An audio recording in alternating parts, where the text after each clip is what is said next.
सतगुरु दी साजी और नवाजी गुरु प्यारी साध संगत जी, वाहिगुरु जी का खालसा वाहिगुरु जी की फतेह। आप जी सरवण कर रहे से किस प्रकार गुरु हरगोबिंद साहब महाराज जी ਵੱਖ-ਵੱਖ ਥਾਵਾਂ ਦੇ ਉੱਪਰ ਜਾ ਕੇ ਸਿੱਖੀ ਦਾ ਪ੍ਰਚਾਰ ਕਰਦੇ ਰਹੇ।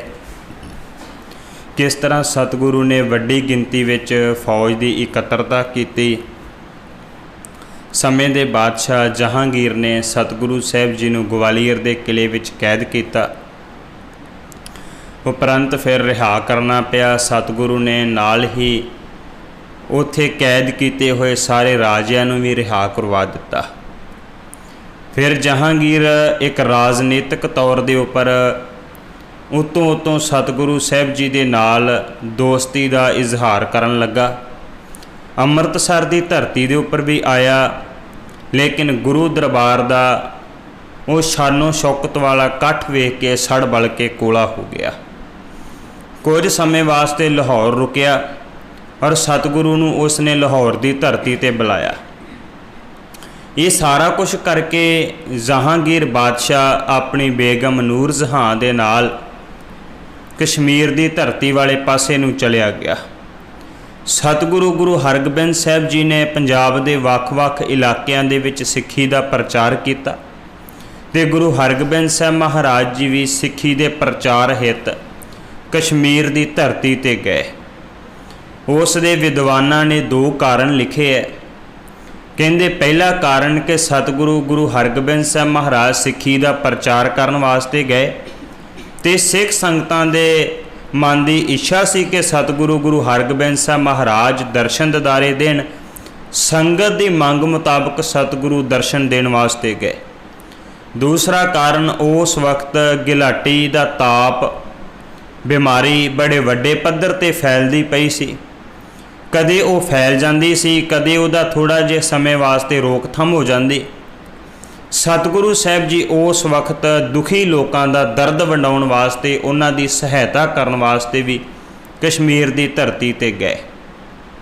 कश्मीर दे विच गुरु नानक साहब महाराज जी दे समय तो ही सिक्खी का बूटा, सिक्खी का बीज बीजिया जा चुकिया सी। जदों सतगुरु गुरु नानक साहब महाराज की विचार चर्चा ब्रह्मदास दे नाल होई सी ते वो सारे लोग सिख बन गए सन। ब्रह्मदास ते उहदे कुल दे लोग सिक्खी का प्रचार करन लग गए सन। इन्हां प्रचारकां दे करके ही कश्मीर की धरती ते सिक्खी जिहड़ी है वड्डे पद्धर ते फैलनी शुरू हो चुकी सी। गुरु अर्जन साहब महाराज जी दे वेले भी सिखां ने जाके कश्मीर की धरती ते प्रचार आरंभ किया होया सी। इसे प्रचार का सदका सेवादास गुरु का सिख बनया। सेवादास की माता सी जिसका नाम सी भाग भरी। दिन रात गुरु हरगोबिंद साहब महाराज नूं याद करती सी, चेते करती सी कि सतगुरु किरपा करके आण के दर्शन दिदारे देवो। नाले उन्हें अपने हाथ दे नाल एक खेस तैयार किया होया सी, जिहड़ा उहदे मन की इच्छा सी कि गुरु हरगोबिंद साहब महाराज आउण ते गुरु हरगोबिंद साहब महाराज नूं अपने हथीं वो खेस भेंट कर सके। गुरु हरगोबिंद साहब महाराज कश्मीर की धरती ते गए। पहलां ते सतगुरु ने जिहड़े ताप दे नाल पीड़ित लोग सन उन्हां दे दवा दारू कीता, उन्हां दी सहायता कीती। सारे लोकां नूं अकाल पुरख वाहिगुरु जी दे नाल जोड़िया। ਜਿਹੜੇ लोग ताप दे चलदियां वहमां भरमां विच पै के पीरां फकीरां नूं मनदे पै सन, पूजदे पै सन ते पीरां फकीरां दे कोल जाके अपना ताप लाउण दीयां गल्लां करदे सन। सतगुरु ने इन्हां सारे लोकां दा दर्द वंडाया, इन्हां दी सहायता भी कीती। जिन्हों सहायता दी लोड़ सी, जिन्हों दवा दारू दी लोड़ सी, उहदे दवा दारू दा प्रबंध भी कीता। गुरु हरगोबिंद साहब महाराज एक दिन फिर सेवादास दे घर दे विच गए। जाके बूहा खड़काया ते सतगुरु गुरु हरगोबिंद साहब महाराज जी ने जदों दरवाज़ा खड़काया, सेवादास बाहर निकलिया। की तकिया, मेरी पीरी दे मालिक गुरु हरगोबिंद साहब महाराज आए ने। सतगुरु दे घर विच जाके बराजे फिर वो जिहड़ी बजुर्ग माता भाग भरी सी, गुरु हरगोबिंद साहब महाराज वास्ते खेस जिहड़ा उन्हें अपने हत्थीं तैयार कीता सी, महाराज वास्ते लैके आई भेटा कीता। गुरु हरगोबिंद साहब महाराज जी ने आप उस खेस नूं स्वीकार किया। माता गुरु चरनां दे विच बराजी सतगुरु दा शुकराना किया, महाराज मैं चल के आप जी दे कोल अमृतसर दी धरती ते नहीं सी आ सकदी, इस करके बार बार आप जी नूं बेनतियां करदी सी। आप जी ने बड़ी किरपा कीती है, इत्थे आण के ही मैनूं दर्शन दिदारे बख्शिश कीते ने। इत्थे बस नहीं, फिर उस माता दा अंतिम समा आ चुका सी। गुरु हरगोबिंद साहब महाराज जी दे चरनां दे विच ही माता भाग भरी ने अपने प्राण त्याग दिते। गुरु हरगोबिंद साहब महाराज जी ने अंतिम संस्कार दियां सारियां क्रियावां अपने हत्थी कीतियां। प्यार कीता, ये प्यार दी एक अनोखी मिसाल सी कि एक खेस नूं स्वीकार करन वास्ते लैण वास्ते आप गुरु उस माता दे घर दे विच गए सन। इत्थे कश्मीर की धरती ते एक होर गुरु का सिख रहिंदा सी, जिन्हों भाई कट्टू दे नाम नाल याद किया जाता सी। सारे सिखां दे नाल ये भी सिक्खी दा बहुत सारा प्रचार करदा पिया सी। जदों गुरु हरगोबिंद साहब महाराज कश्मीर की धरती ते गए, वख-वख नगरां तो वख-वख पिंडां तो सिख जिहड़े सन अपने जथे बना के गुरु चरनां दे विच जांदे, गुरु दरबार दे विच हाज़र हुंदे, नमस्कार करदे ते गुरु दे कोलों गुरु दी सिक्ख्या, गुरु दा ज्ञान, गुरु दा उपदेश प्राप्त करदे, सरवण करदे। जदों एक नगर दे विचों एक जथा चलिया गुरु हरगोबिंद साहब महाराज जी दे दर्शन करन वास्ते, उन्हां ने बड़ी भावना प्यार दे नाल मध दीआं मक्खियां जिहड़ियां सन उन्हां दा शहद इकट्ठा कीता। मन अंदर ख्याल किया कि गुरु हरगोबिंद साहब महाराज नूं ये जिहड़ा अपने हत्थी चोया बड़ा वधिया शहद है, ये भेटा करांगे, सतगुरु साहब बड़े प्रसन्न होणगे। इस जथे दे विच नाल नाल भाई कट्टू जी भी चले। रस्ते दे विच जाके उन्हां नूं बहुत ज़्यादा खंघ आई ते खंघ दे करके बहुत ज़्यादा तकलीफ होण लगी। जदों बहुत ज़्यादा तकलीफ होण लगी तो उस वक्त भाई कट्टू जी ने उस जथे दे जथेदार नूं हाथ जोड़ के बेनती करके आख्या कि इस खंघ दे करके मैनूं बहुत ज़्यादा तकलीफ हुई है, जे आप जी मैनूं थोड़ा जिहा शहद दे दिओ तो इहदे नाल मैनूं सकून मिल सकदा, मैनूं रमान मिल सकदा, मैनूं टका आ सकदा। लेकिन उन्हां सारियां ने इनकार कर दिता। कहन लगे पहला इस शहद नूं गुरु हरगोबिंद साहब महाराज छकणगे, जदों सतगुरु की रसना के उपर लगेगा उपरंत बचिया होया शहद जिहड़ा सिख संगतां दे वास्ते होवेगा। सतगुरु की रसना लायक होने तो बाद ही ये किसी नूं मिल सकता है, पहला नहीं मिल सकता। वो सिख जिहड़ा बड़ी तकलीफ दे नाल गुरु हरगोबिंद साहब महाराज जी के चरनां दे विच पहुँचिया। सारियां संगतां पहुँचियां, समुचा जथा पहुँचिया।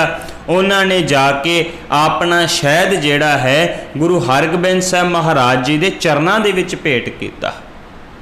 गुरु हरगोबिंद साहब महाराज जी ने बाकी सारा कुछ तो ग्रहण किया, स्वीकार किया, जिन्नियां संगतां ने भेटावां लियांदियां सन, पर सतगुरु ने शहद वाले पासे नूं ध्यान भी ना दिता। हार के सिखां ने आख्या महाराज ये आप जी दे वास्ते शहद लियांदा है। महाराज कहंदे मैनूं लगदा विचों बो आउंदी पई है। कहन लगे नहीं सतगुरु, ये असीं अपने हत्थीं शहद चोया है, बड़ा सुचमता दे नाल आप जी दे चरनां विच भेंट कीता है। महाराज मुस्कुरा के कहन लगे, कहंदे जदों असीं मंगिया सी उदों दिता नहीं, जदों सानूं लोड़ सी उदों दिता नहीं, हुण शहद भेंट करदे पए हो। बड़े हैरान होए, महाराज तुसीं कदों मंगिया सी? असीं ते आप चल के आप जी दे चरनां विच हाज़र होए हाँ। सतगुरु गुरु हरगोबिंद साहब महाराज कहन लगे याद करो हाँ, रस्ते दे विच मैं तुहाडे कोलों शहद नहीं मंगिया? ते सिख कहन लगे, जथेदार कहन लगा, कहंदा महाराज भाई कट्टू ने मंगिया सी, पर असीं क्या सी पहला गुरु हरगोबिंद साहब महाराज छकणगे। सतगुरु गुरु हरगोबिंद साहब महाराज कहन लगे, कहंदे सच है सिख दे रूप विच मैं ही वरतदा हाँ। सतगुरु दी बाणी ने क्या महाराज कहंदे ने गुरु इन्ना प्रेम करदा है सिखां दे नाल, सतगुर सिख की करे पिरतपाल। सिख दी पिरत पालना गुरु ही करदा है। सतगुरु कहन लगे मंगिया सी मैं आप जी दे कोलों शायद, पर आप जी ने देण तो इनकार कर दिता। कहन लगे महाराज भाई कट्टू ने मंगिया सी, पर असीं पहला आप जी नूं देना चाहुंदे सी। सतगुरु गुरु हरगोबिंद साहब महाराज कहन लगे सिखां दे विच मैं ही वरतदा हाँ, जिहड़ा मेरे सिख दे मुख विच पाएगा सच ये है मैनूं वो सब तो वध प्यारा लगेगा, सब तो वध चंगा लगेगा। इत्थे बस नहीं, गुरु हरगोबिंद साहब महाराज जी ने दर्शाया ते गुरु गोबिंद सिंह महाराज भी कहंदे ने कि दान दियो इन्हीं को भावत। जे किसी ने कुछ दान करना है तो मेरे सिखां नूं दवे, कोई ब्राह्मण नूं कोई पुजारी नूं कुछ नहीं देना। दान दियो इन्हीं को भावत, और ना दान है लागत नीको।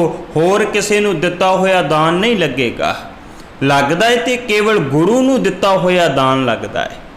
सतगुरु कहंदे प्रीत करदे है ते गुरु दे सिख नाल जो कुछ कोई सिख नूं दवेगा ओदा मैनूं सकून मिलदा है।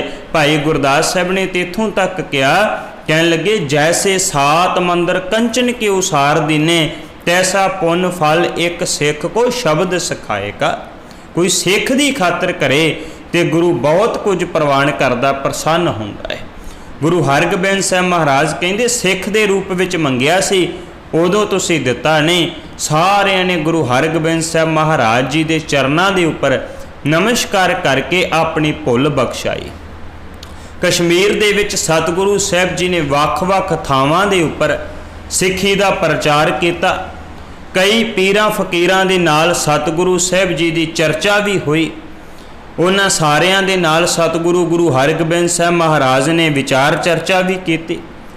इत्थे श्रीनगर दे विच जहांगीर बादशाह ते ओदी बेगम नूर जहां भी रुके हुए सन।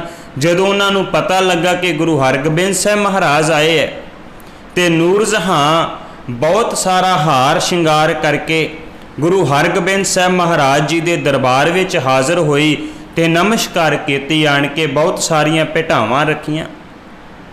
गुरु हरगोबिंद साहब महाराज कहन लगे नूर जहां नूं कहंदे ने देख जिन्ना हार श्रृंगार इस अपने तन दे उपर कीता है ते ये तन नाशवंत। काहे रे नर गर्भ करत हो बिन सजाए झूठी देही। ये ते झूठा शरीर है, ये ते खत्म हो जाने वाला है।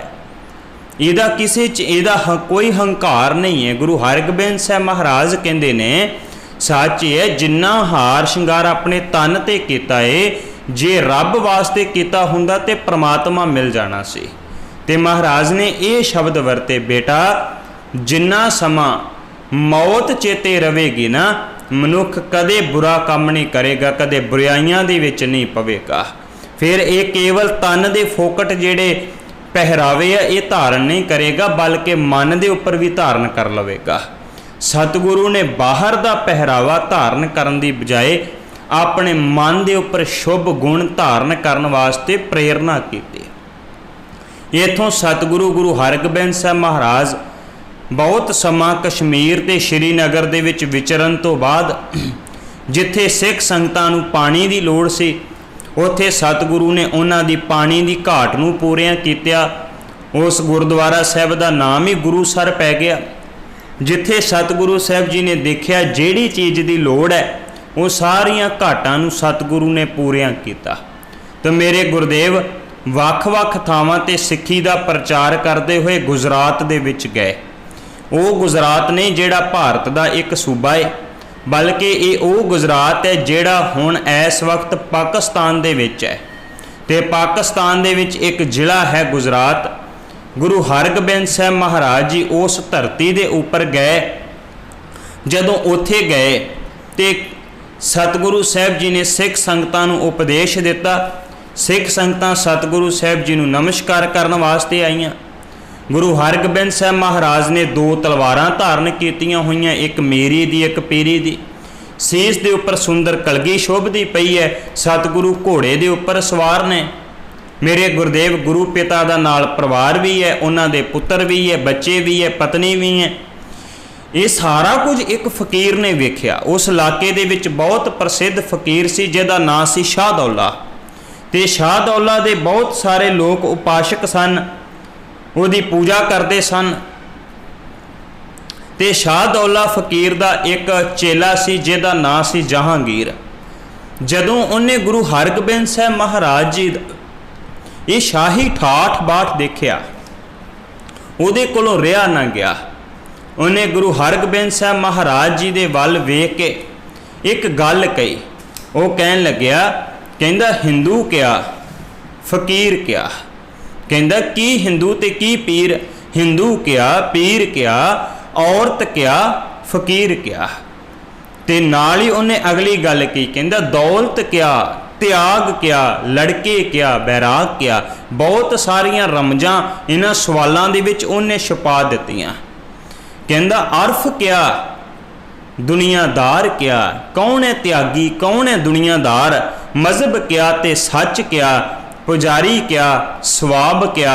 कहन लग्या की है जे फकीर होवे ते फकीर शाही फौजां थोड़ी रखदा हुंदा है। जे त्यागी है तो फिर उहदे कोल शाही दौलत थोड़ी होनी चाहिए है। फिर उहदे कोल शाही दौलत का की मतलब है। वो कहन लग्या, कहंदा जे उहदे कोल अपना परिवार है, बच्चे है, तो फिर वो फकीर कादा है। ये उन्हें बड़ी रमज दे नाल गुरु हरगोबिंद साहब महाराज जी के सामने सवाल रखिया। तो गुरु हरगोबिंद साहब महाराज ने बड़ा रमज दे नाल ही फिर वो सारे सवालों का जवाब दिता। की जवाब दिता?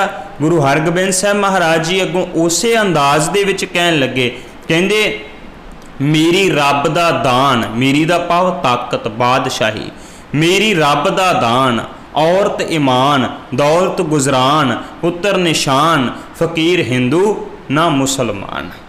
सतगुरु कहंदे इस्त्री ईमान है, पुत्र संसार दे उपर निशान है, दौलत गुजरान वास्ते गुजारे वास्ते चाहिए है, कला त्याग ही थोड़ी चाहिए है।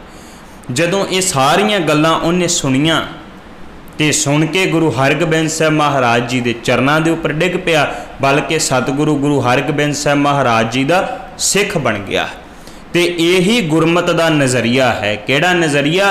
संसार विच रहिंदियां होइयां, किरत विहार करदियां होइयां, अकाल पुरख वाहिगुरु नूं चेते करदियां होइयां, गुरु का सिख सारा कुछ करदियां होइयां ते ओदी सुरत निरंकार दे चरनां विच रहिंदी है।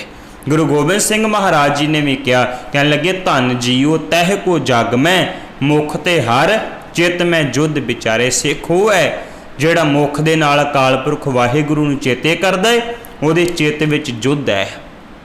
जदों लोड़ पवे फिर संसार दे खातर, धर्म दी खातर जूझण वास्ते भी तैयार हो जाता है।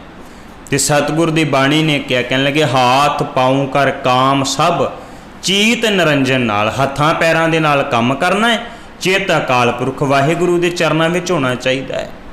जदों सिद्धा ने सतगुरु गुरु नानक साहब महाराज जी के अगे सवाल किया तो गुरु नानक साहब महाराज जी ने जवाब दिंदियां क्या कहन लगे, शब्द सुरत भव सागर तरीए नानक नाम वखाणे। रहना संसार विच है ते शब्द दे राही, शब्द दे विच सुरत नूं जोड़ के अकाल पुरख वाहिगुरु दे नाल जुड़ना है। ये गुरमत का नज़रिया है जिहड़ा गुरु नानक साहब महाराज जी तो लैके गुरु गोबिंद सिंह महाराज जी तक सतगुरु साहब जी ने गृहस्थ की प्रधानता नूं दर्शाया ते अपने हथी कार विहार करने वास्ते क्या। गुरु नानक साहब महाराज जी ने भी 3 सूत्री सिद्धांत संसार के सामने रखिया सी, किरत करो, वंड छको, नाम जपो। यही सिद्धांत नूं गुरु हरगोबिंद साहब महाराज जी ने शाह दौला फकीर दे उस जेड़ा चेला सी जहांगीर उहदे सामने दर्शाया। उहदा चेला सतगुरु गुरु हरगोबिंद साहब महाराज जी का सिख बन गया। इवें सतगुरु ने थां पर थां जाके सिੱਖੀ ਦਾ, गुरमत का बहुत वड्डे पद्धर ते प्रचार किया।